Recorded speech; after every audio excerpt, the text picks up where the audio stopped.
If the board falls a certain way for the 76ers on draft night, could they consider maybe trading back into the draft a little deeper into the 20s and find some value there? We're talking about that today on the PHLY Sixers podcast, live from the Xfinity studio, along with Derek and Kyle. I'm Devon Bree, the president of basketball operations. All of you checking in here early, getting ready for this one as you look at potential trade-back candidates for the Sixers from pick 22 to maybe something a little bit further back, and you see some value with some of these other players that are there for you. We are presented by Rothman Orthopedics. Visit rothmanortho.com/PHLY to learn more, to check in on some, if you need to get checked out, so you can check in on some scheduling, how it all works and all. Or you can just simply say, hey, the PHLY Sixers podcast sent me, and specifically Devon, because he is a card-carrying member for Rothman Orthopedics. So we got you covered there. We got you covered for this entire hour. Of course, as always, there are a lot of different ways that we can go as we lead into the draft now, 13 days away from the June 23rd Tuesday night draft, first round for the 76ers.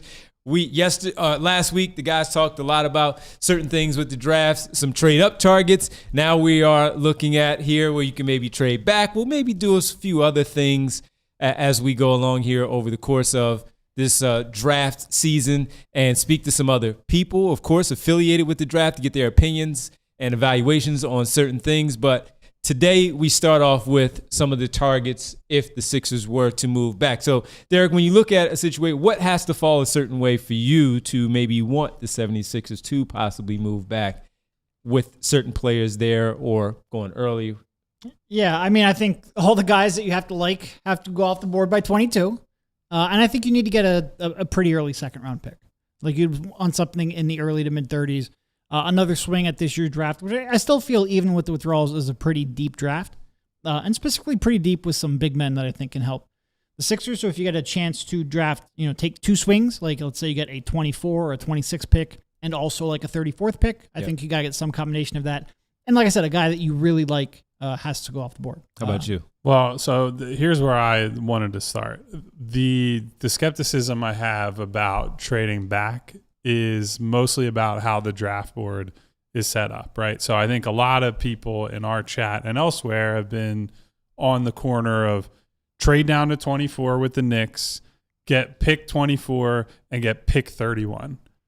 I don't know that there's any reasonable case to be made that the Knicks are going to give you the first pick in the second round to move up 2 slots, right? Like maybe there is a single guy who falls down the draft board and ends up at 22 that is like, this is the perfect Knicks player. We have to have this guy, and they're willing to give that up. But that 31st pick is a genuinely valuable, like that's one of the most coveted picks in the draft generally, is that first pick of the second round, because you get first round talent without the guaranteed contract, and you can figure some things out there. Some guys have even started pushing their clients there because it gives them some negotiation room, in fact. So that's what I struggle with. If you look at the teams that are in the final 10 picks, and more specifically the final 7 picks, the name that jumps out is Boston at 27. Boston has the 27th pick and the 40th pick. To me, when you get to 40, that might be outside the range of like, there are a lot of guys I still like here. Like I think we're going to talk about Zuby is probably someone that I like in like the top 35, 36. I think Tarris Reed is probably a little bit higher than that. Yep. I think we're talking like Malik Thomas is probably another guy in that very end of the first, top of the second. Joshua Jefferson too. We're going to get to all these guys. I'm not sure there's a specific trade unless you are moving back, getting some future stuff, and then trying to convince, like, let's say Sacramento at 34, like we'll give you 2 future seconds for this current second, or OKC with their salary concerns at 37. If we give you 2 seconds, will you give us this year's 37? And then you figure that out. So that's what I think is the hard part. I'm with Derek though. Like if you get to 22 and your board says, you know what, we don't love any of these guys, and we have them similarly rated up to whatever the pick is that you're trading back to, of course you got to look at it. I just don't know what the exact trade is to make in order to make it worth your while to trade back in this draft. That's fine, Kyle. We don't have to have details on the trade right now. We're just talking some players. We're just three guys sitting up here naming some names for an hour. That's all. And things could always change. Like somebody could end up like maybe, the Kings are sitting there with the 34th pick. They don't want it. Somebody who does want to move up, maybe let's say Boston, you don't want their 40th pick. Boston could trade for that 34th pick and then use that to move up. Like there's always things that could happen on draft night to change the draft board. But like I said, mostly we're just three guys up here naming some names. And let's start off with some names as we get ready to go here on this one. Also, I saw that, who was it? Somebody said Dallas. Theo says Dallas has a 26th and a 48th. Yeah, 48. Yeah, 48 is too I don't far. really even care about. You can buy that pick. I don't care. That's a do not trade down for that pick. Yep, 48 is too far for that one. So let's get to it, though. Let's start off with some names that we have circled and zeroed in on. And again, as the guys have pointed out, somewhere in the range where, look, they could be taking 20, 21, 22, 23, on going all the way back to 30, maybe even into the early 30s, and see where these guys go. By the way, just remember, everybody, last year when the Sixers had the 34th overall pick, I believe, where they selected Janai Broome. I'm not making a joke. I'm just pointing out. It was 34 or 35. 35. It was 35. All right. Rasheer Fleming was the one that was selected at pick number 31 with how the board started to fall. As Derek there was an talked about. arms race to go get Rasheer Fleming, if you remember all the reporting around that last year. Yes, and that was the Phoenix Suns. Of course, there were plenty of – we found out, at least based on reports, that on that night, that Thursday night, as we were leading into Friday morning at midnight, that the Phoenix Suns were already locked in on Rasheer Fleming because he did fall out of the first round. But those also reports had the calls were coming in, trying to move up. For that specific reason, he seemed to be the target for everyone. And then the board fell how it did. Ryan Kalkbrenner and so on, everybody else then following suit. So talent there last season at the top of the second round. Same thing that could be there for the Sixers if they were to get back into the top of the second round again. But let's start off with the names that could still be taken after 22. Maybe the value is a little bit different at 22 versus where we look at, let's say, 24, 25, as Kyle mentioned with the New York Knicks, and maybe even some of the others with Boston at 27. So let's get into it. And we start off with I know we all like him, just Joshua Jefferson from Iowa State. Joshua Jefferson, as a player, averaged 16.4 points a game last season for Iowa State, 7.4 boards, close to 5 assists a night for the 22-year-old 6'8 forward who really showed a lot of good stuff. So when we talk about, Kyle, the IQ of a player that we've been discussing, you guys mentioned it last week on the show, of how you want guys who really have good basketball feel, good basketball sense, and the IQ with it is Joshua Jefferson is one of these players. He's not the fastest, he's not the quickest. No, not at all. Right, but he does so many things with how he can manipulate the quickness of a game because he is a quick decision maker. His passing is very good. He has really good footwork around the basket, and he is one where we talk about, Kyle, in this particular situation with Joel Embiid in the front court, the high-low type of work that you can have as a guy who can, in a zone or in a specific type of defense, that can flash into the middle of the floor, turn, face the basket, make a decision for himself, but also if Joel has somebody already walled off, they're trying to front him, he can throw it over the top, especially being a 6'8 guy who can see that target. He is one that can do a lot of different things on the floor. Yeah, so first off, this is going to be a running theme of this show. He's older. A lot of old people. A lot of 22, 23-year-olds. I believe he'll turn 23 early in his rookie season. So that's something we bring that up right out the chute. And like Kyle mentioned, this is going to be something for a lot of the people we talk about. Yeah, like it'll be a theme. I'm just going to have to give everyone's age as we start their prospect profile here. Which I feel ridiculous calling 22 and 23-year-olds old, but so Joshua Jefferson, I think the way I would describe it is if you take out the guys who could be like true offensive engine types, so you're talking about the top three guys like Acuff, Brown, like take those type of players out of it. I think Jefferson has a case as like the highest impact passer in this class. And the reason I say that is because I think he showed this year and will show over the course of his career, he can make an impact as a passer, whether he is like a true offensive hub or whether it's as a quick decision maker, ball swings his way, I'm in the high post, I hit a cutter on a bounce pass. I'm in the dunker spot, I'm on the baseline, I make a quick 1-2 give and go with another big man, and we set up a layup or a dunk. Like, his passing is valuable basically all over the floor and in every type of situation. On ball as a guy off the bounce, more off ball where it's coming to him and he's just moving it and rotating it. And at that size, that's a really, really useful tool.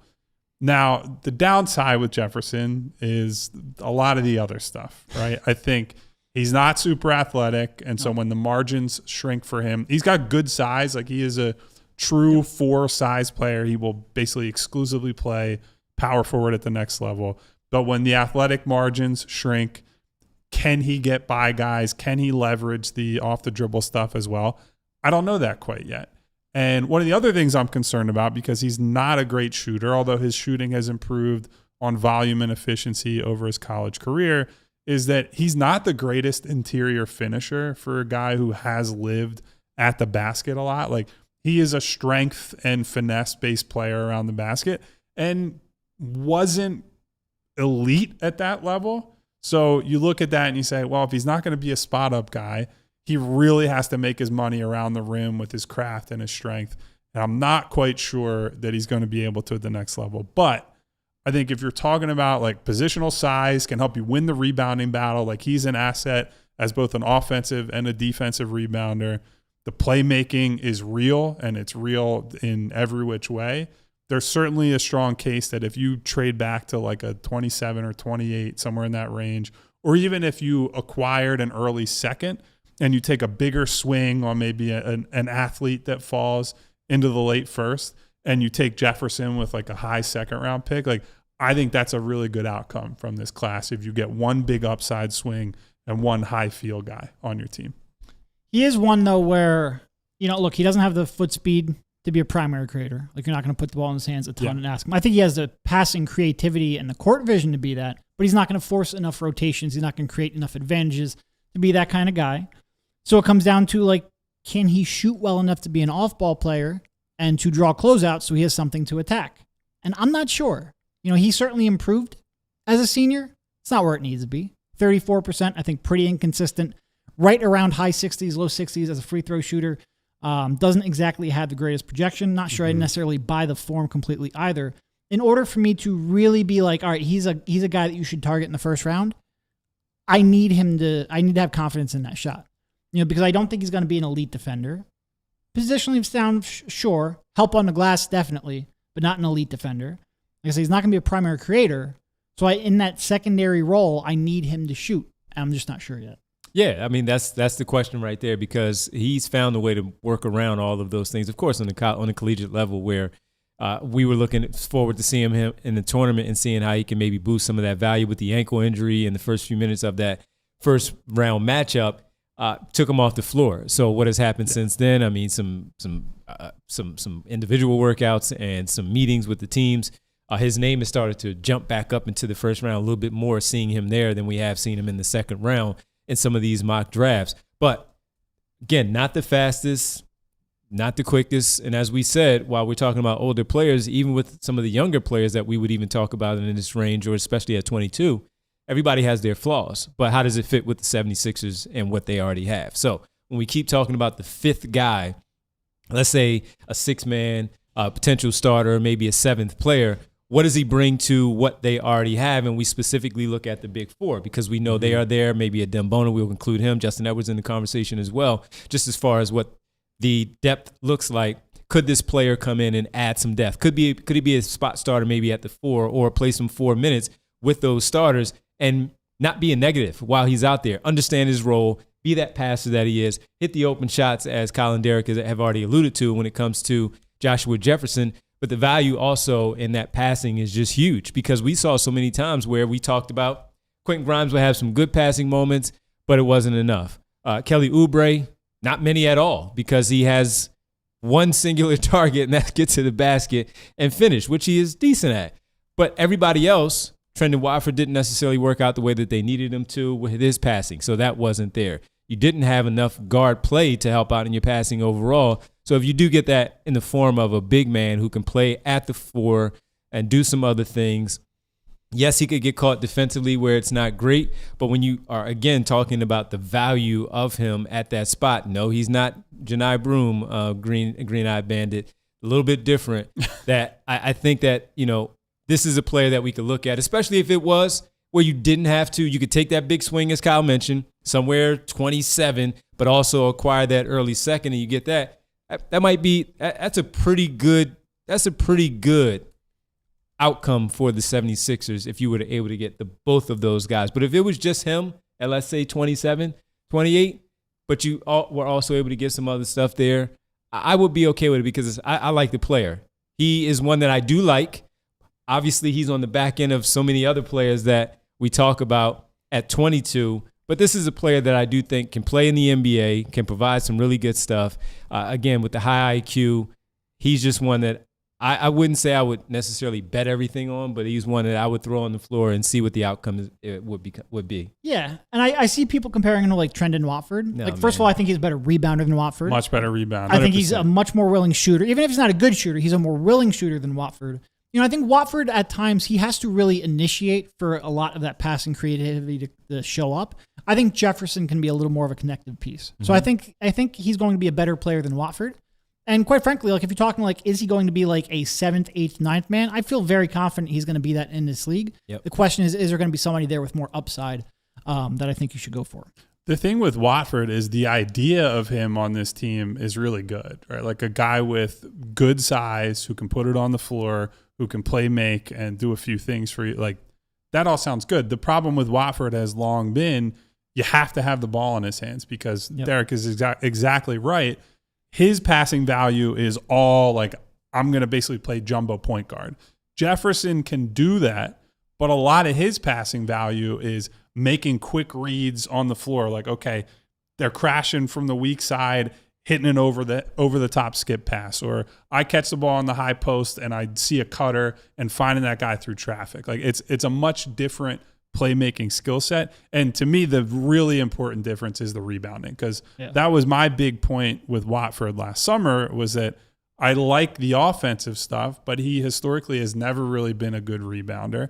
And I think you saw like he had some big rebounding games, had that one big triple-double against Toronto, but largely was not helpful there and compounded their problems. So if you get a version of that player that rebounds and is more useful off the ball, and maybe he's a more willing shooter, that could be a guy with a lot of value. It's just a matter of like, do you think he will be a shooter long-term? Do you think the athleticism stuff is going to hurt him as both a creator and a defender? That's the question you got to ask with him. All right, that's Joshua Jefferson, Iowa State, intriguing prospect.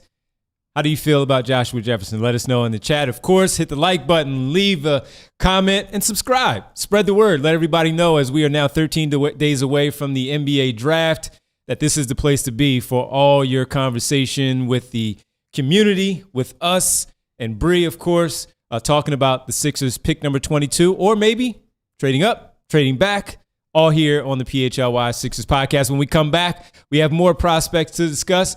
We'll stay with a big man and maybe a wing. Has anybody seen Jack Reacher? I feel like if we have this show and the Jack's not here. The bat signal is out. Jack Reacher, where are you? Your guy will be talked about today. Do we wait for Jack Reacher just for a little bit? I mean, look, it lives on the internet forever, so I think we got to do it. But I would feel guilty talking about him. There is another big man we can talk about first, and then we can get to his guy. We'll talk about that big man, a wing potentially that the Sixers could target. Is that an upside play?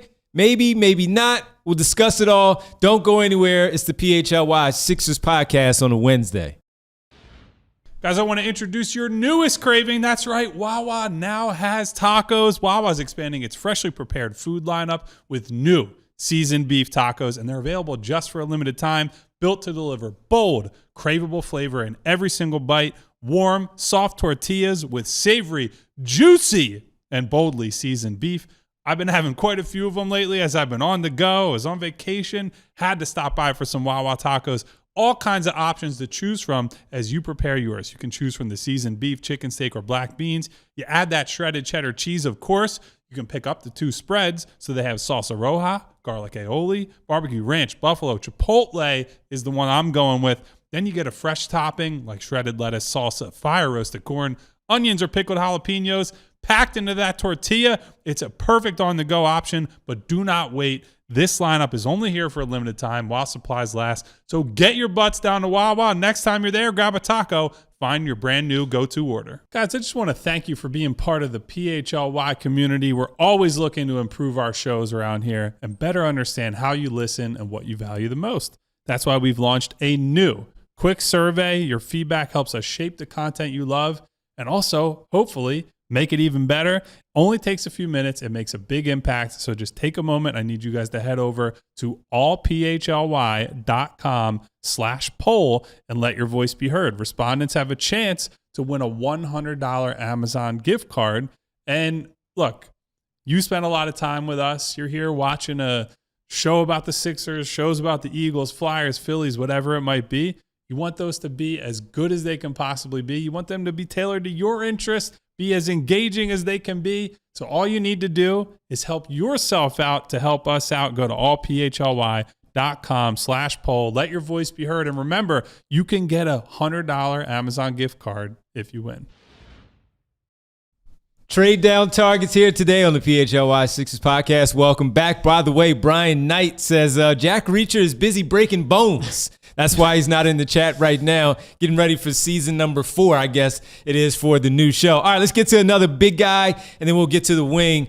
Kyle, let's start off with Tarris Reed, the big man from UConn.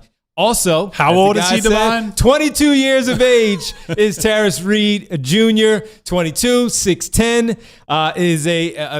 This guy is just, he's a center. Maybe he can play is a center. Yeah, I don't know if you want to mix in some of those Karl Anthony Towns, Mitchell Robinson type minutes, if you can steal some of those depending on the lineup.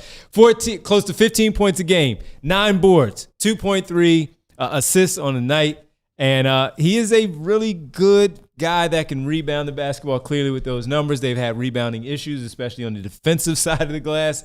That is not a problem for him. How do you evaluate him as a potential late first-round pick, maybe a trade-down target, and fitting on the Sixers? So we've had people in the Discord and in our YouTube chat who've been like, I can't wait for you guys to talk about Tarris Reed because I think he is the big man's big man. And I love big guys who play like big guys and do all the things you need a big man to do, right? Awesome finisher, outstanding rebounder, good secondary playmaker, and he's a defensive playmaker. I think he had like an 8.5 block rate at UConn, which is crazy. And on top of that, like big time rim protector, blocking a lot of shots. I also think despite he's big, like has center size, I think he can step out on the perimeter and defend switches, which you don't get a lot of big men who can do both. Not from a 265-pound No, big yeah, man, we're too. talking about a guy who's like 6'10", barefoot, 7'4" and a 1/4-inch wingspan, is strong too, like a lot of weight, and he can move his feet, can protect the rim. The thing is, people will look down on him because they say, well, he can't shoot. And that's real, right? Like he doesn't take threes, he doesn't make threes. He frankly doesn't even make enough free throws. Like I think he was a 58% free throw shooter. So the concern is less like the stretch big stuff and more, is this guy a hack target moving forward? Like, could it get that bad? But if you're looking for someone who you think can come in right away and just like be a backup center and be a spot starter, I think he might have the clearest case of anybody in this range. Like I struggle to see a world where he's not an NBA level center in your rotation, right? And so for a team that has been in constant need of just, this is our young, healthy center who can play next to Tyrese Maxey, who can be a safe set of hands, target inside for the likes of Maxey and Edgecombe. Like, I think he could very well be that guy. You add on to the fact that he's a big-time defensive playmaker and really doesn't have meaningful weaknesses as a defender. And I think there's a ton to love about this kid. And I think, like, not only would I look at him as a trade-down target, I think he should be firmly in play at 22. Like, that's how much I think of him. So if you can trade back and still hold on to him, I think that's a great outcome in this draft. He is a big dude. He's a big guy. He's a strong guy, too. Yeah. So my pushback on this a little bit, Because I think it would be a trade down target. I'm not sure I'd have him on the board at 22. You know, he's not a great defensive rebounder. He's a strong rebounder on both ends, but I don't think he's going to single-handedly not clean elite up. on the defensive end. I don't think he's going to single-handedly sure. clean up your defensive rebounding problems. Not that anyone with a late first, early second should, but he's not an elite defensive rebounder. I don't think he's got like elite vertical pop. No. Like he's got a great block rate, but I think it's mostly like size, length, positioning. I think he's smart about it. I do worry a little bit whether he's going to be an elite shot blocker at the next level. And obviously the shot. He made 1 3 over 4-year career. His not great. It's not great. His free throw percentage went down his senior year. He's never really been a good free throw shooter to begin with. I do agree. Like he's got good volume, so like he's got a lot of attempts over the last couple of years. But I do worry a little bit. Like he might be one slump away from like, oh no. He's just getting hacked every time down the floor. But I do like if you could just add a catch. I feel like I'm gonna say this a lot. If you just add like a standstill catch and shoot, like PJ Tucker-esque 3, I like a lot of what he does because I do think he's going to be a contributor on both ends on the glass. I do think he can move his feet defensively, which again, I agree. That's to be that size and that strength to be able to defend the interior, light feet, hold your own rebound, and have light feet. It's very, very intriguing to me. I'm just not sure what he's going to do on the other end of the court. Is it fair to say, remember when everybody in Sixers fans, the world, they loved Tony Bradley with like the body type of the guy, better shooter, but similar body type, and that's the kind of work you're going to get from this guy. He's just a hard worker. He comes from a winning program, by the way, so we know that with UConn, very well coached as we know with Hurley and hard coaching from and can take that. And stay with the program, did what he did there. A really good player with all of that. Should he be in the conversation? Yes, around 22. But again, he's still a little bit lower on my board of some of the other players that we talked about. So if it is a trade back target and you identified this player, I would not be upset about it because as we've said, with this basketball team, there are a lot of holes after this 25-26 season. A lot of holes. They still have to figure out a lot of things. You're not bringing Andre Drummond back. Adembone is there, though, but they need another big. And you could do a lot worse than this guy at, let's say, 27, 28 as a selection in Tarris Reed Jr. for what he provides. So his hands are very good. The basketball looks like an orange in his hands.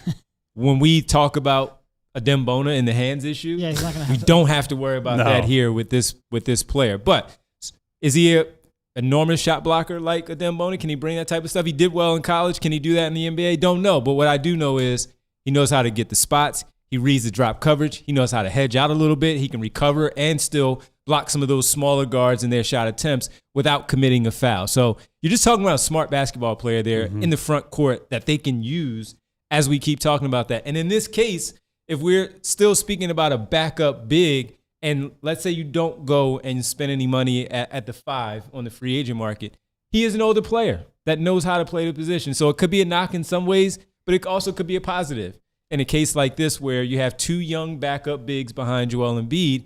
And as we saw with Nurse, whoever was playing well at that time between Drummond and Bona is probably going to go with the hot hand of who gets to start and see where it goes. And it could be situationally where you may like one versus the other off the bench with this young guy. Maybe Bona gets the edge because of he'll be in year 3, Reed would be in year number 1, but they wouldn't be too far away from each other in age. It's just the experience on the NBA level. So he's a good player that in this spot will be a nice target for him. And just quick before we move on to the wing we're going to talk about, I think his playmaking is also a nice, like, I don't think it's like a feature of what you're drafting him for. It's mostly the size, the defensive versatility, the rebounding to a lesser extent. But there's a little bit of playmaking upside there. And at the very least, I think he's going to be comfortable as a guy operating out of dribble handoffs with the likes of Maxey and VJ. And passing for bigs has gotten more important as we get into this like space and pace era. And so I think Reed's ability to play make a little bit is an important part of why you might draft him. You a Fraud says would rather have Tarris Reed than Jefferson if they were selecting. So they're not. I don't think they're completely out of this ballpark. Yeah. All right. Well, look, we're going to get to the wing. Let's just take a break so we don't have to rush through the wing. We'll take a break. We'll talk about 2 wings maybe as we go on the other side. And there is another big Jack Reacher. Where you are you? The bat APB. signal. Come on, man. Hit the like button. Like and subscribe, everybody. We appreciate you as always. Leave a comment when we come back. Let's go to the wings and the guards as trade down options for the Sixers on the PHLY Sixers podcast. All right, the playoffs, they are well underway. We're now into the championship. Most electric time in basketball. And on Kalshi, you can trade every single playoff game when things got started, every series, the conference finals, and now the title. And New York is trending at 63% to win the series, meaning a $100 trade pays out over an extra $50 for you if they take the Hoops title. As the series heats up right now, those numbers move in real time, and you can buy in or out at any time. And on Kalshi, you're trading against peers in a live market, meaning there's no house. And as the probabilities change, you can buy in or out on your position. For a limited time, download the Kalshi app. Use code ALLNBA to get $10 when you trade 10. That's right. KALSISHI. Kalshi. Trade on anything. 18 plus. Only restrictions and eligibility requirements apply. Event contract trading involves risk and may not be suitable for all investors. Prices, values, and available markets may differ for the mention. For more information, see kalshi.com/regulatory. Guys, next up, we want to tell you about Xfinity, specifically their 5-year price guarantee. Because what if you could have reliable and intelligent Wi-Fi? And what if you could keep it at the same price for 5 years? That's the Xfinity 5-year price guarantee. Imagine Wi-Fi that makes everything in your home work together, that finds and fixes problems before you even notice them, like a super intelligent Wi-Fi with a sixth sense. And that lets you stream the game even when the whole family's online. All your devices working in perfect harmony for 5 whole years. And here's the best part. There's no annual contracts, no hidden fees, and you get Xfinity's best equipment included. Take it from me, a lot can change in 5 years. Championships are won, records are broken, dreams grow bigger. But your Wi-Fi, it should stay reliable, and the price, it should stay put. Lock in your price and unlock the possibilities with Xfinity. Learn more at Xfinity.com. Xfinity, imagine that. Select plans only, restrictions apply.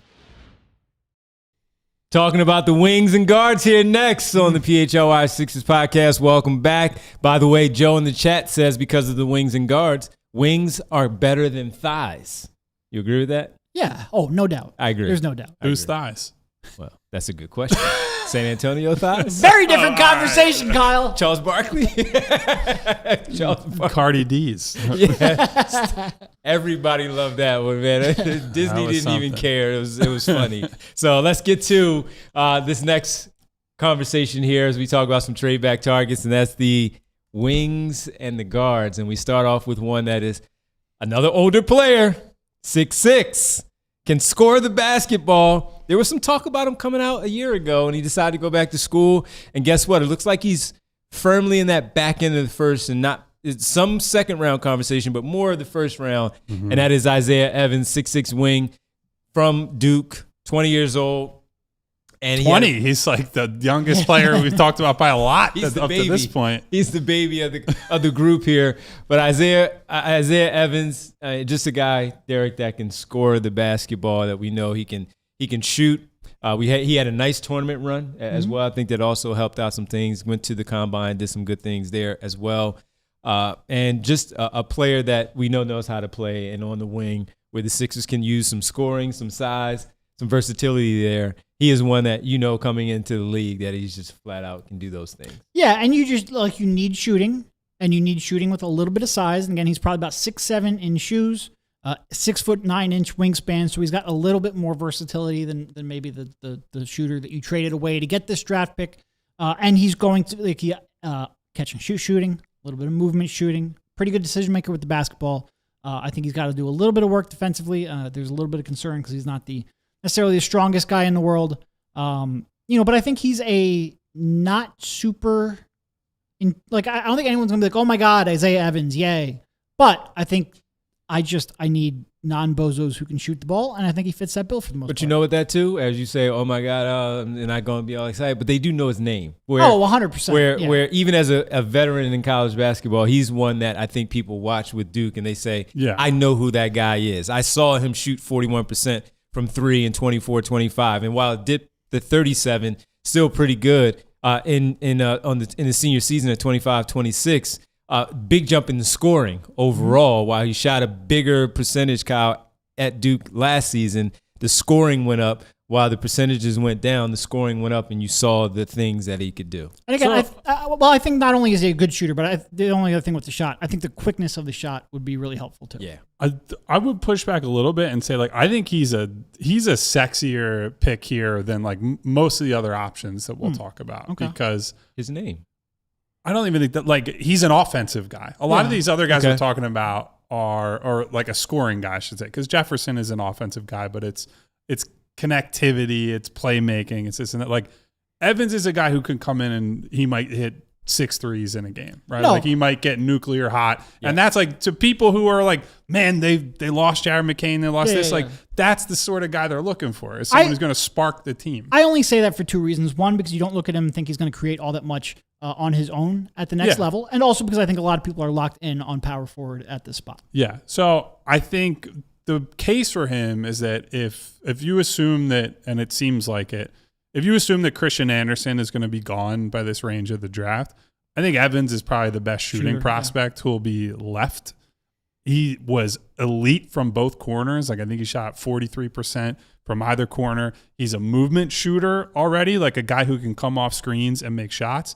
The case against like caring about movement shooting on the Sixers is that I haven't seen them utilize it under Nick Nurse. And so, like, whether that means anything for this version of the team, I'm not sure.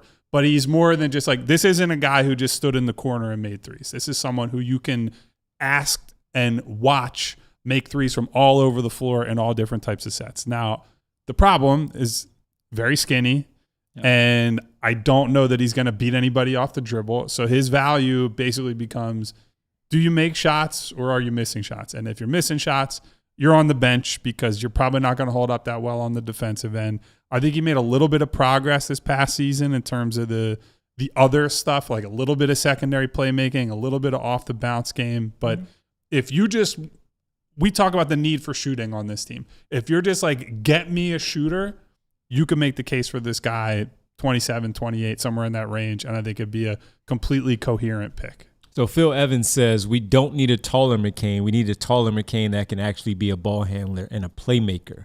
Evans is Isaiah Joe. You could use either, but you could use Isaiah Joe. Like, both. I agree, you need more ball handling. You would want, ideally, you want someone who can do more. I 100% am with that. I just think that this skill set is still valuable on this team. That's why I keep saying they don't have a lot of these things that we're talking about. So Phil, even you're not wrong. But this is just the start of their offseason. So you can get this guy and still fill the needs and the roles of the other players in other parts of the offseason with the free agent money that they'll be able to spend, that we will talk about at some point what they're able to do. But I do agree that there are some things. And while he may not be a playmaker, when you do start to add to your playmaking is when those shots starts to fall. That's when the closeouts happen. Yeah. And when the closeouts happen, as long as you make good decisions when you put the ball on the floor, getting to the basket and finishing yourself, or finding somebody else for an open shot because of what you did and making those 5-6 threes and going a heater on your own, that's where his level of playmaking comes in. And look, he's not going to make 5-6 threes every game, obviously. Otherwise, he'd probably be a top 5 pick if he was doing something like that. But there's value in that as a player that is in your rotation and can do that. No, I mean, look, I think anybody who will have watched this show over the last year and a half understands that, like, I really value off-ball shooting, I really value movement shooting, and I really value quick releases. Like, I think that just helps unstuck your offense in so many different ways. He would be probably not at 22, although honestly, he reminds me a little bit of Jefferson in that, like, if you draft him, I don't ever expect him to start. But I think there's a very high chance he's going to be a contributor, a 7th, 8th, 9th, 10th man. I think you need a 4-guard rotation nowadays in the NBA with how fast the pace is.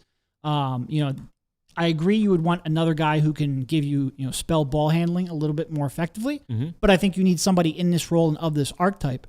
It is, I would not, if they trade back to like 26 to 30, I would not hate him at all. There might be players who I think have higher upside, but I do think you need someone of the skill set. Because it's going to be funny. He goes to a team that you're going to have to play over the course of the season in the Eastern Conference. He's going to hit 5 threes for that team, and inevitably the Sixer fans are going to be like, we could have had him. And if the Sixers draft Right. him, he'll be Isaiah Joe, where he doesn't get a chance because he's And then shooting they like trade 33% from three, and then he'll break out on his second team. Well, you did also mention like you're not convinced that Nick Nurse can utilize him effectively, and I share that concern. I just don't really care.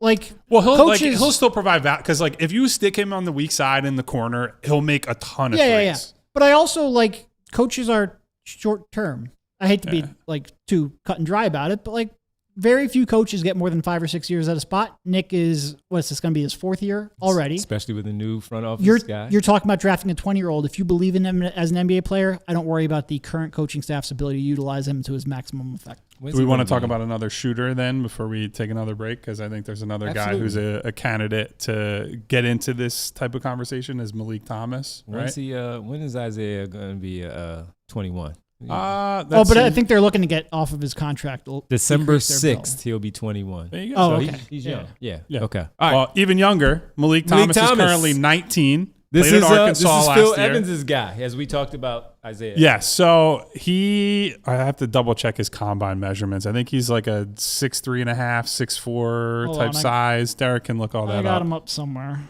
I think some of the reason that you like Thomas, other than the obvious, like he's an off-ball weapon, is that he made a very distinct transition between high school and college where he was more of the like featured player, give him the ball, let him create.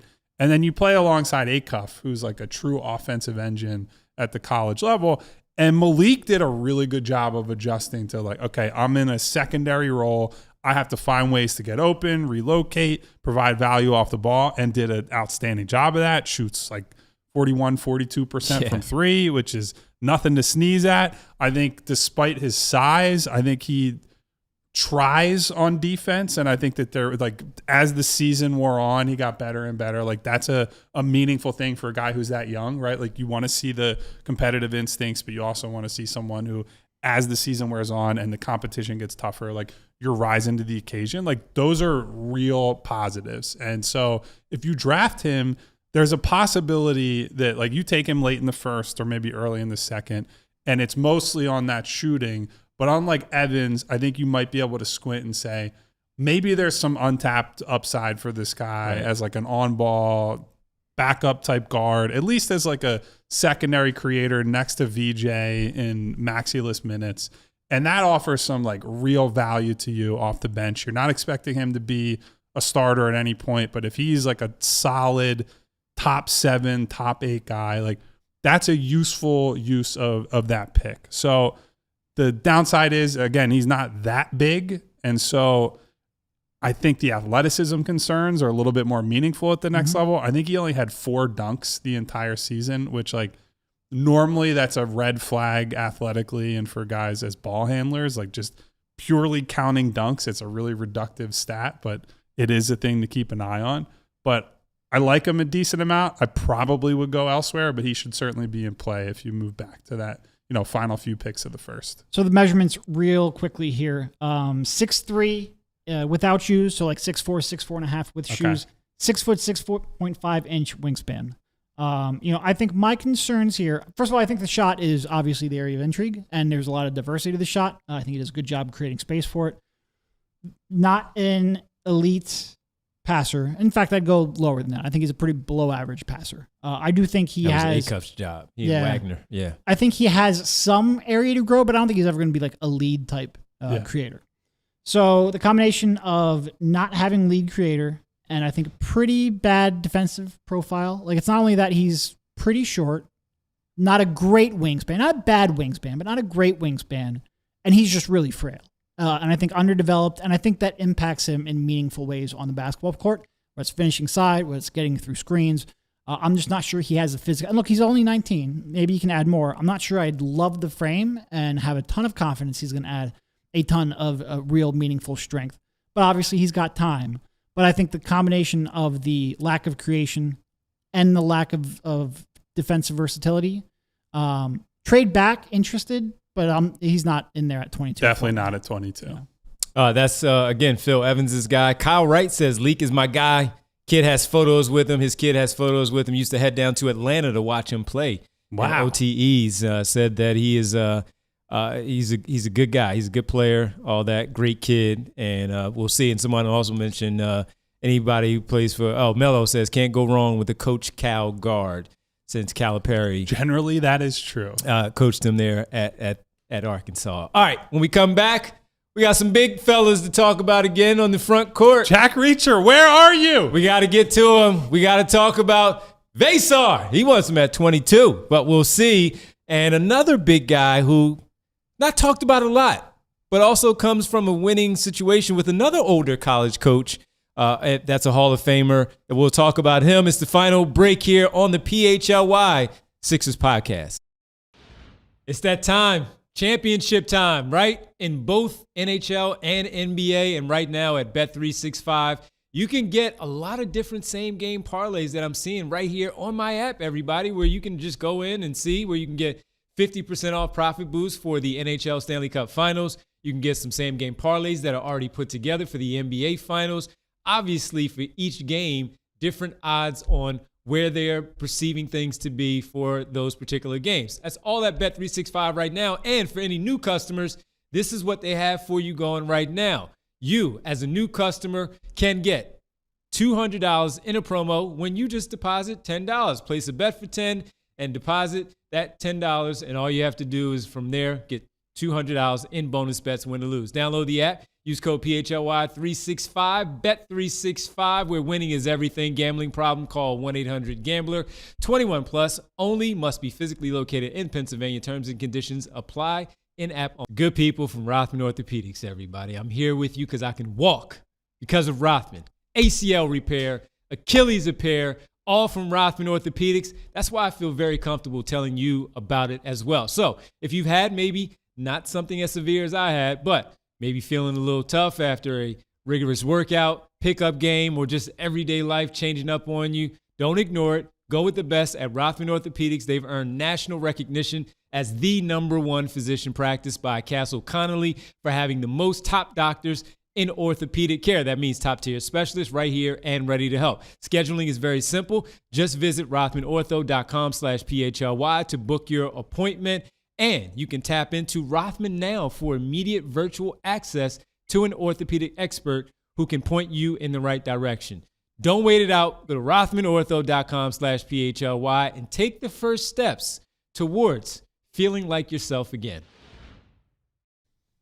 Back here, final segment of the PHLY Sixers podcast. Derek, Kyle, Devon, and Bree. Hit the like button, everybody. Like and subscribe to the show. We appreciate you as always. Leave a comment. Let us know about the prospects that we're talking about as you get ready for the June 23rd draft. That's round 1 for the NBA draft. Sixers pick 22. We're talking about trade back options. Also, sign up to become a diehard member at allphly.com, where you can check in on the official PHLY tailgate for the PHLY Philly show, the best in the city, June 20th, taking on the New York Mets, partnering up with Philly Sports Trips and the great people there with Vince running everything there. And here's what you have to do. It's Father's Day weekend. Everybody is taking on the Mets. You can enjoy the PHLY crew, Philly's diehards, as in partnership with Cavs Catering, Philly Sports Trips, for the amazing tailgate and takeover at the bank, presented by our friends at Wawa. Tailgate party starts at 4 p.m., runs up until first pitch.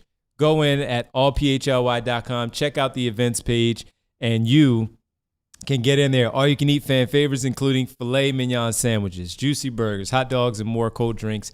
That is, again, courtesy of Cavs Catering. And as someone who has done some stuff with Philly Sports Trips and with Cavs Catering, the sandwich is fantastic, especially the the filet sandwich, where myself, D Gunn, who covers the Birds, and you've seen him on Anthony's show, we would get into arguments of, are you allowed to put barbecue sauce on the filet mignon sandwiches at a catering event where they have barbecue sauce on the table? I did that. He yelled at me on the air. I was going to say, D Gunn is a grill master, yes, so I can imagine him getting mad about that. I'm like, hold on, you love the grill. Why do you take away barbecue sauce for a grilled sandwich? My dad used to get pissed off at it. He's like, what, do you think my grilling's not good enough? Is this steak not good enough?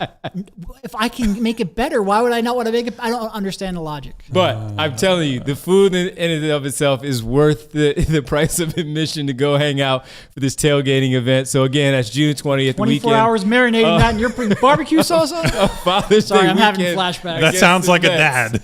Have a great time. We hope that you sign up and go hang out. It's always a fun conversation. And the food is fantastic. No kidding. Cass Catering, the food is great for as you hang out there. All right, let's get to these other big men. We couldn't wait for Jack Reacher any longer. We got to start Jack, off with this wherever guy. you are, buddy. I know you'll watch us on the replay. So here we go. North Carolina.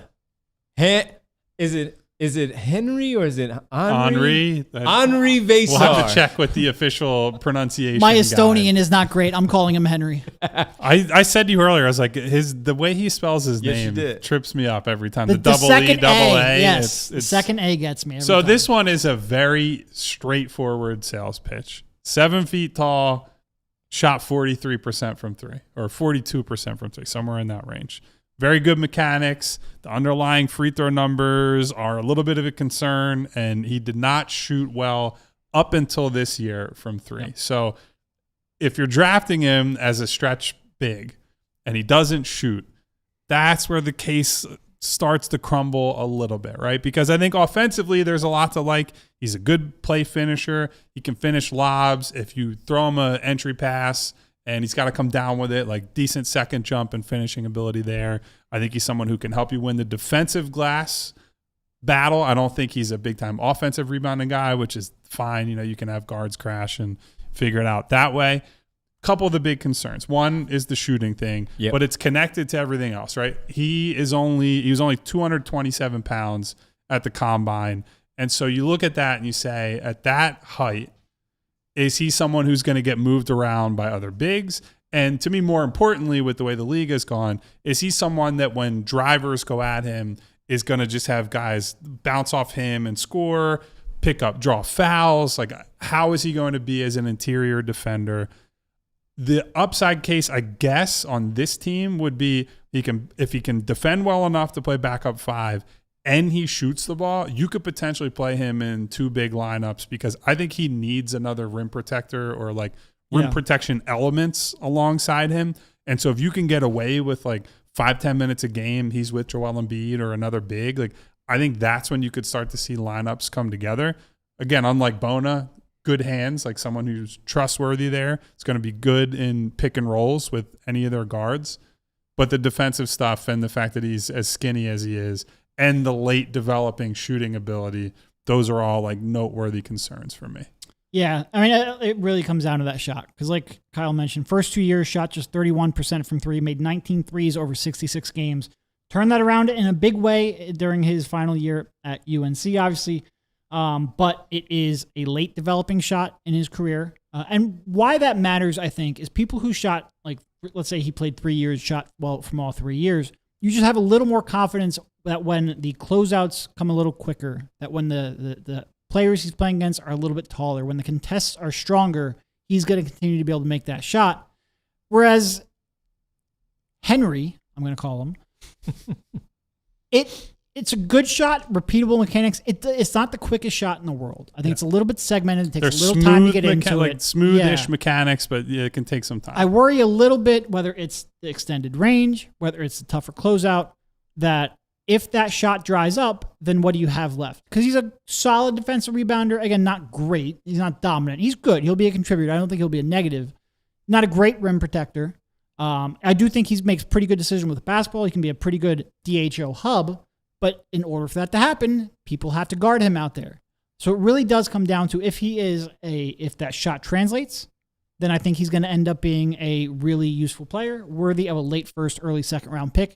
If it doesn't, I think it could get a little bit, I don't want to say scary, because I think he'll still probably be a backup big man, but I think a lot of the intrigue goes out the window. Yeah, interesting player. Again, you know where you're putting him out there on the floor. Can shoot the ball, rebound, quick jump, as you said. He's just a big man, and he's a big man that can do a lot of good things on a team that needs a big man that can do a lot of good things behind Joel Embiid. And so there's not much of a case against him. It's more of a case for him, and why you would look at him. Maybe not at 22, because maybe he's not in that range for some of the others, and you don't have to select him there. But to the point of the value that we all talked about at the top of the show, that you can maybe move back and get him and still pick up a few other things, then he would be. You could do a lot worse than him. To me, he's like the prime. If you made a trade where you could get a early second and take somebody with a bigger upside case in the first, like that's the perfect outcome for me. Because I think I'd be happy to have him as a rotational big on that as a second round pick, and then maybe someone who's more of a like potential starter top 8 guy as the whatever it is, 26, 27, 28, somewhere in that range. No, I think an early second round pick, it's a great gamble because if he does shoot, then I think he has a real role. Yeah. First round pick, I just wonder, I think Kyle made the right point. Is there somebody with more upside that you would want to take in a late first? All right. Man, we got a lot of super chats that we need to We're get going to. to be in overtime today. We're going to overtime today. Schoolboy skipped lunch. No lunch money left. He's spent it all here. All right, let's get to the final big man that we wanted to talk about, where another winning program with a coach that, listen, man, this guy plays 94 feet. Oh, yeah. With this team. And how he does it, you watch it, you look at the numbers, and you're saying, this doesn't really do anything for it. But what you can see is a versatile player that can do a lot and defend on the wing, defend on the low block, a lot of energy, pick up guys full court, as we said. That's Zuby Ejiofor. We got to figure all I'll these leave out that to you. as we I'm get calling closer. him Zuby and Zuby from St. John's. We'll consult the pronunciation guide as we get to the draft and all of that. But Zuby from St. John's, Derek, 16 points. He's not known for his scoring, especially on a team like that. 7 boards, 3.5 assists, activity defensively, just a nonstop worker that you're going to get from this player, where the Sixers don't have it, fits on the roster. Yeah, and look, I think it's a lot of effort in transition, effort defensively. That's probably where you start. That's probably where you finish. He gets to the free throw line a ton, uses his size and strength and physicality. Another guy who's not a shooter per se, like shot 30.5% from 3. That is the best season of his. Well, he shot 3 for 8 in one of the previous years, but in terms of actual volume, that's the best shooting of his career, and he's been trending towards being a little bit more confident in that shot. And specifically, he's been trending towards, I think, being a decent free throw shooter as well. So I think there's something there. He was like 72% this year? Low 70s for pretty much every year the last 3 years. He is just a guy who, and tenacious on the offensive glass. Yes, he is. Another guy who's probably not the best defensive rebounder, and you would be concerned about that a little bit. But the combination of defensive playmaking, because another guy who's right around that 7-8% block rate, which is really strong, getting the free throw line a ton, using the size and physicality, and really punching guys on the offensive glass and transition scoring. It's a compelling package. You would probably want a little more diversity on the offensive end. I think the thing that really jumps, he battles his ass off all the time. And like there are lots of players who play hard. But some guys who play hard, like a Dembona, play hard and play risky, right? They pick up fouls. They do silly things. I think he's a good decision maker on both sides of the floor too. He plays hard, but does not put himself or his team in jeopardy. Like he is a very smart hard worker is the way that I would put it. So that's going to help you on the glass. It's really going to help you on defense. Like Derek brought up the steal and block rates. One of the things that is really fun, if you go back and watch his games from this past year, but certainly the rest of his career as well, watch him in transition when he's trying to time a guard or a quicker player. Like he does a really good job of chopping his steps. And so he can time, I'm going to jump at the exact right moment and pack this guy's shot or get the best contest in. And so he's like down to the little details like that with his footwork. He's very thoughtful about how he uses his physical tools because, and by the way, we're going to overtime, everybody. So head on over to allphly.com where the conversation continues. Thank you to all our wonderful friends at Fast. So he's a smart player and a smart player who makes an impact on defense. He's incredibly strong. Like you're not going through his core. No. He's going to meet you and you are not going around or through him. I think he's a true switch defender, like a guy who can step out. I actually think there's probably a case he could be, if he could ever shoot, I think he could be like a beef stew, like your guy-esque player where he does not have like the traditional size of a center, but has enough of that toughness and rebounding ability and smarts that like You can use him in both front court spots. He's going to help as a weak side rim protector. He's going to blow up plays. And he just has to find an offensive role is really the thing, because I think defensively he has all the want to and the tools that you need. So I would love – this is one, again, where if they had a high second-round pick, it's like it's a slam dunk pick for me. Like, put that guy on this team. I think he could be in the rotation right away. You try to develop the shot and develop some of the secondary offensive stuff. The problem is just like, how do you get there and how do you draft him when I think there are better upside plays? I think there are better players that are available, but really love him. Like, incredibly fun to watch, and is the sort of like blue collar competitor that I actually think the front office was talking about when they had their press conference earlier this week. Zuby Ejiofor, as I pronounced it the right way. Marley says, of course, Big East Player of the Year. You know that the Celtics will pick him at 27, and the Sixer fans will just hate it as the career goes along and you see what he does. Also, and I forget who someone brought this on the chat. I completely forgot about it. He's the one that, was it Francesca? Mike Francesa? Yeah. Confused. He left Kansas because of Joel Embiid. Yes, I forgot about that. I did forget about that. Yeah. To your Only point, off by a decade, buddy. Almost had it. To your point of the shooting and all, it made me think of how Jay Crowder was in the league, where he had to develop the shot coming out of Marquette, and he became a sniper in the basketball sense, of course, of what he did, of course, as a shooter. Never known to be able to put the ball on the floor, but he can knock down shots the way that Jay Crowder did. He could defend multiple positions. Depending on the big man, he could step down a little bit and defend for a possession or two, not as a small ball five, but as I got switched and I can hold my own because I have a strong lower base. I'm a smart defensive player. I know what I'm doing here.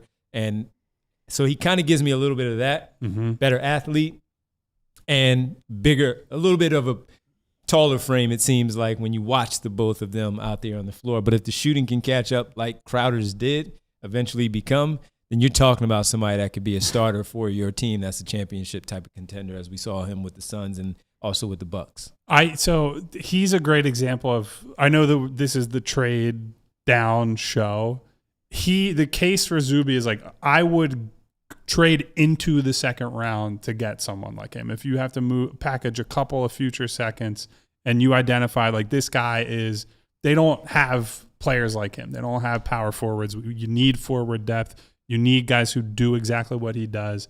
I would be willing to move back into the draft if you just sit at 22 and say between him or Veesar or Evans, like there's a few of these guys that I would say, I think this guy fills a need. I think that it makes sense with this roster. Like, get another young player on this roster now and start the development process, because I do think there are enough guys in this class to justify a move like that. And by the way, with Crowder, as I mentioned him, he's 6'6", where Zuby is 6'8", 6'8", so 6'6", 6'9" wingspan for Crowder.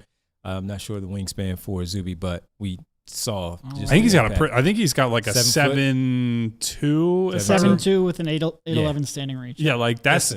Look, I don't know that he's going to be able to play any center. I think maybe at times situationally, depending on who you put around him, but that wingspan gives him a path to like play in some different lineups for sure.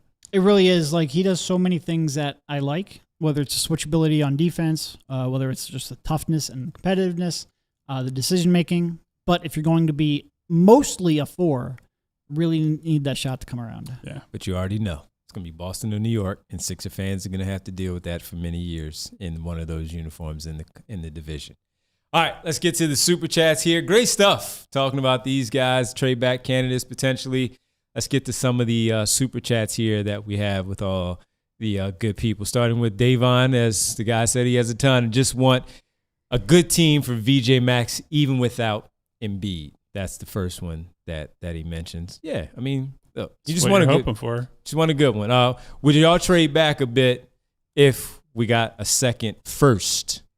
Yes. Now, so I think the example, it would have to be a pretty significant move back. So let's say it's 30 to Dallas. Like, somebody brought them up as you trade for 30 and 48. If you're trading back to 30 and you get another first from Dallas down the line, like, yes, I would absolutely consider that. I don't know who I would draft, but I think if you could get a second first out of it, then that's always worth considering. Yep. All right. That's Davon also says, lastly, if Nurse pulls his BS, does Gansey step in? So Gansey was very complimentary of Nick and their prior history together on day one, but obviously he's not going to come out and be like, yeah, Nick's on notice. So Nick was literally in the front row. Yeah. So I think everybody, whenever there's a new boss, even if it's a boss who's saying nice things about everyone, you always have to wonder, like, what does he actually think about who's in place and what he might want there instead. And look, there is a life cycle to an NBA coach. Go through, look at all the coaches, the longest tenured coaches in the league. There aren't many that are around for more than 5 or 6 years with the same club. And the ones who are, they probably want something big and meaningful. So, if he doesn't win in the next 2 years, they're probably making a change. That's not even a Nick Nurse thing. That's just how the league works. Look, I do think there is some level of a relationship there. Like playing what was like a mid-season tournament game or something, like not the deepest relationship the G League in the world. select But team, yeah. I believe he said. But look, there was deeper relationships with Daryl and James, and that wasn't a long-term partnership. So we will see. More from Davon. He says, as far as spending his lunch money, lunch is breakfast.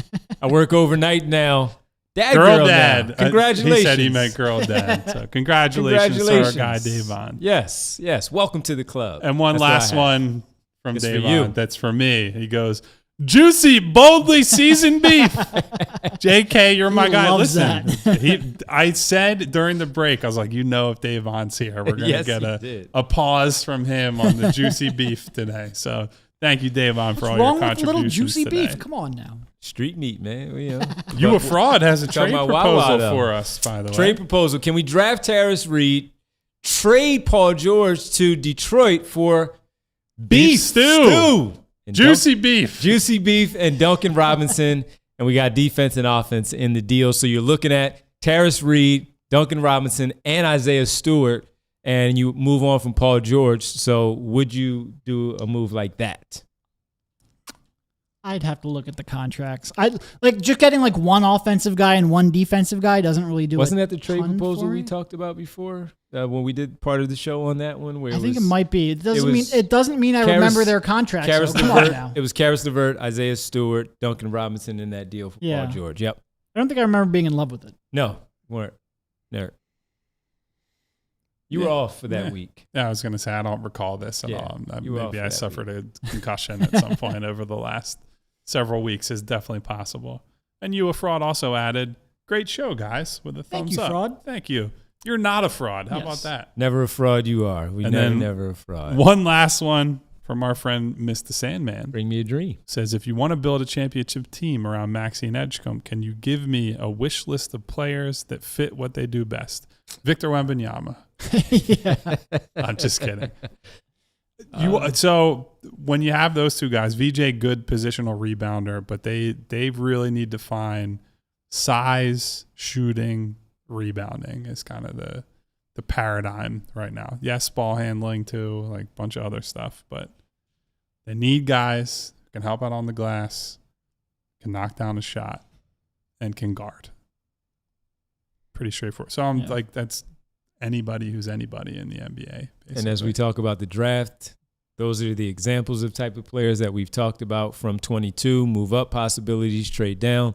And once we get into free agency, we can give you a little bit more on types of players that we would also like there. I mean, I think you really need like two really good two-way wings who can also shoot, and one of them preferably can handle a little bit, which means you probably need one wing superstar. They have two two-way wings if you add VJ and that with Paul George, but you need more than that. You need way more than that on this basketball team. Somebody brought up earlier, and he's someone we'll definitely talk about heading into free agency. Like Rui is a guy that I think would be a good fit for this team. I wish that he rebounded more, but like the growth he's shown as a shooter, and you just put him in that weak side, like knock down, catch and shoot threes, attack off the bounce if needed. Like he's tailor made for that type of role. I just wish that he was a bit more of a rebounder because he doesn't help with that problem either. Nah, not at all. Not at all. But I like him a lot more than I did when the Lakers acquired him and they acted like they won the championship.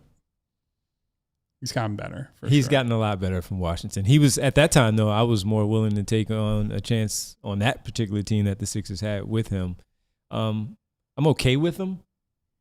Don't love him. Yeah, but they're also hamstrung a little bit with what they can do in the offseason. So, but he would be a pretty good player on this team in the role that he would have to play in that front court next to Paul George and Joel Embiid because he's starting.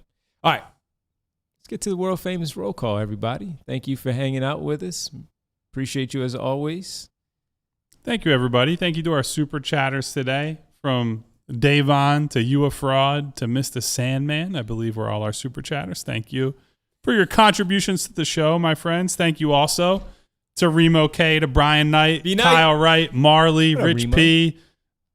Bree, we were debating this during the show. Was it LVME Lee? Was that the combination? Yeah, LVME.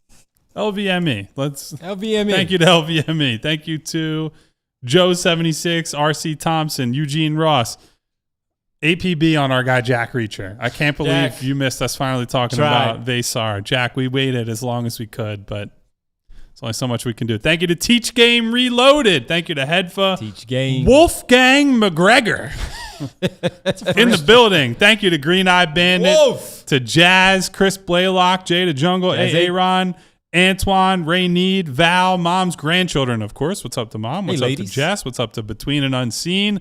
Lost Sleep TV, Mellow 3 Point, Better Call B-Ball Paul. You might need him. My girl Nona, X-Man Theo, Sniper, Vincent Pellegrini, Phil W, The Question, 1999, Reardon, and of course, Lena Wynn, and of course, Lee. Our guy Yams. Yams in the building. Yams. What up, Yams? What does Charles Barkley have to say about Yams? We'll save that for another day. Guys, It thank is you everyone overtime. for being here and hanging out. As we always tell you, please, on the way out, takes 1 second of your time. Just hit the thumbs up button on this video if you had a good time, because it helps out our show. It helps out the entire channel and company here at PHLY. It certainly helps out, and says thank you to super producer Bree. You could also hit the subscribe button and hit the bell icon so you get notifications each and every time this show goes live. The next time we go live will be Thursday, 3 p.m. Come on, you guys know by now, Monday through Friday, 3 p.m.